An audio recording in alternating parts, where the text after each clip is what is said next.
In this first video on a series about randomization tests, I want to begin by looking at one of the use cases for the sign test, because this particular use case can be viewed as a randomization test, and so I'm going to use it as the first example of a randomization test, which you will see is a quite powerful type of nonparametric test. First, let's quickly review the sign test. The probability distribution for making inferences when using the sign test is a binomial distribution. We can symbolize it like this. X is a random variable that represents the number of successes, and that variable is distributed as a binomial distribution with two parameters, n, the number of observations we're making, and pi, the probability of observing a success. In the case of a sign test, pi is equal to 0.5. That is, there's an equal chance of observing a plus or a minus sign representing a success or a failure. We can construct the binomial distribution by using the binomial formula.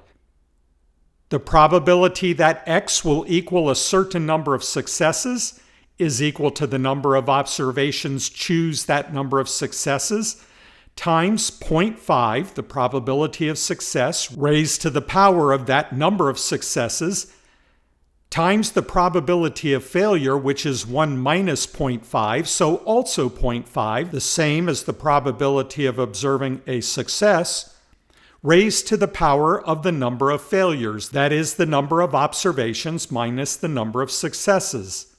Now, the fact that we have 0.5 raised to the x and 0.5 raised to the n minus x means that we can sum up the exponents and simplify the binomial distribution, at least in the case of the sign test, to n choose x times 0.5 raised to the number of observations. We can then construct the binomial distribution by letting x, the number of successes, vary from 0 up to n.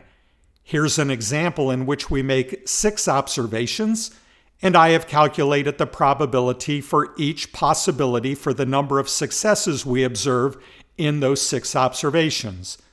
The probability of observing 0 successes is 0.016, 1 success is 0.094, and so on, and you'll note that the distribution is symmetrical. That is because we're using a parameter pi of 0.5. If you watched my series on the sign test, you know that I looked at 4 use cases.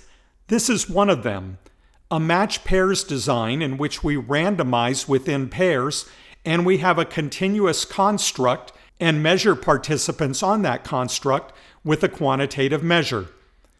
Consider using a match pair design when we want to determine if the median of a population, that is the center, measured on that continuous construct will shift as the result of an intervention. As researchers, that is certainly our hope that the treatment will make an impact and will shift the distribution. The null hypothesis in this case is that the median of difference scores being calculated within each pair between the member of the treatment and the member of the control condition, the null hypothesis is that the median of those difference scores is equal to 0. That would indicate that there is no treatment effect. If there's no treatment effect, the median of the differences among pair members will stay at 0. Now here's a question. If we randomize each member of a pair to the control and treatment condition and there is no treatment effect, what determines which member of the pair has the highest score? I'm going to pause for a moment and let you think about that and let you answer.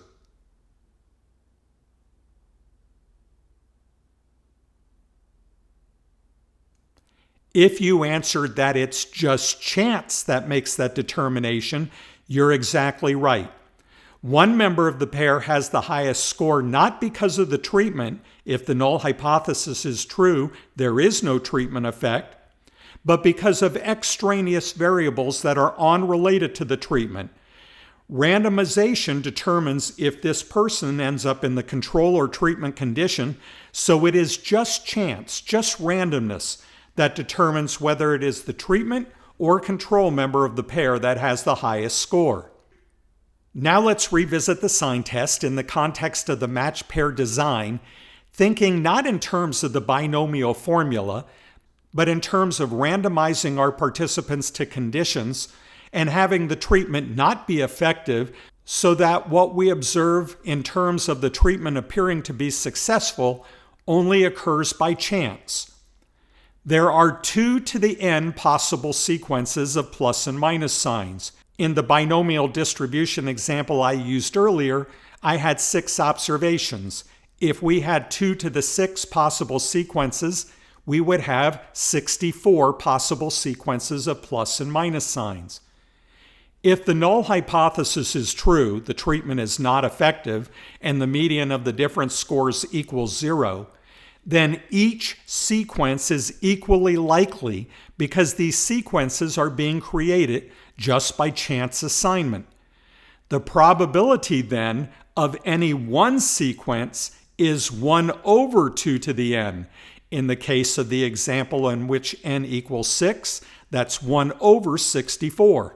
Here is a partial table of the possible patterns when n equals 6. On the first row, I've indicated the number of the observation, which I've called score, but I'm using the term score generically here. We're just referring to the first observation, the second observation, the third observation, and so on. On the next row is our first possible pattern of plus and minus signs, and in this case, it's all plus signs. I've indicated that with the letter T representing the number of plus signs in the row, and this row has 6. In the second row, the first person gets a negative sign, but all the rest get plus signs. That is, the participant in the treatment condition gets a higher score for the second, third, fourth, fifth, and sixth pairs, but in the first pair, the control participant got the higher score. Thus, there are 5 plus signs, and so on for each of these other possible sequences. Remember that under the null hypothesis, each sequence is equally likely. That is, since there are 64 sequences, the possibility of any one of these sequences is 1 over 64, or 0.016. If I want to look at the possibility of observing 5 successes when the treatment has no effect, I have 1, 2, 3, 4, 5, 6 possibilities of getting a 5. That is 6 different ways it can happen. So therefore, the probability of observing a 5 is 6 over 64, or 0.094. If I pull down from my earlier binomial distribution table just the 5 and 6, you'll see that regardless of whether we use the binomial formula or whether we just count up the number of sequences, we get the same result. Why are we bothering to revisit it and do it this way? That's going to become apparent in future videos because considering the sign test as a randomization test really opens up the door for a whole host of randomization test possibilities, including the sign test. We're going to look at 4 of those. So the sign test as a randomization test uses the following procedure. Members of matched pairs are randomized to conditions. The hypothesis is of no treatment effect, meaning that the median of the difference scores is going to equal 0. We let T be the number of plus signs. An exact test is to place the values of T most incompatible with the null hypothesis in the rejection region.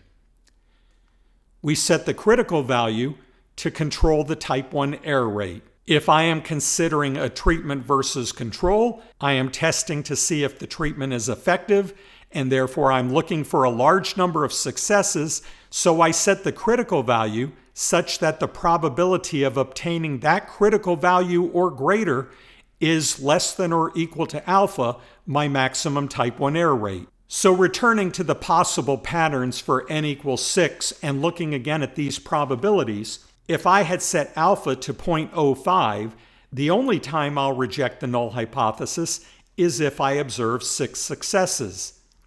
On the other hand, perhaps I say n equals 6 is a very small sample and I'm restricted by my ability to obtain participants, say if I was studying a rare disease. So given the size of the sample, it may be reasonable to use a type 1 error rate of 10%. But notice something. If I combine the 5s and the 6s, that is, if I set the critical value at 5, I'm now over 10%. So even if I set my type 1 error rate at 10%, I'm still going to use 6 as the critical value.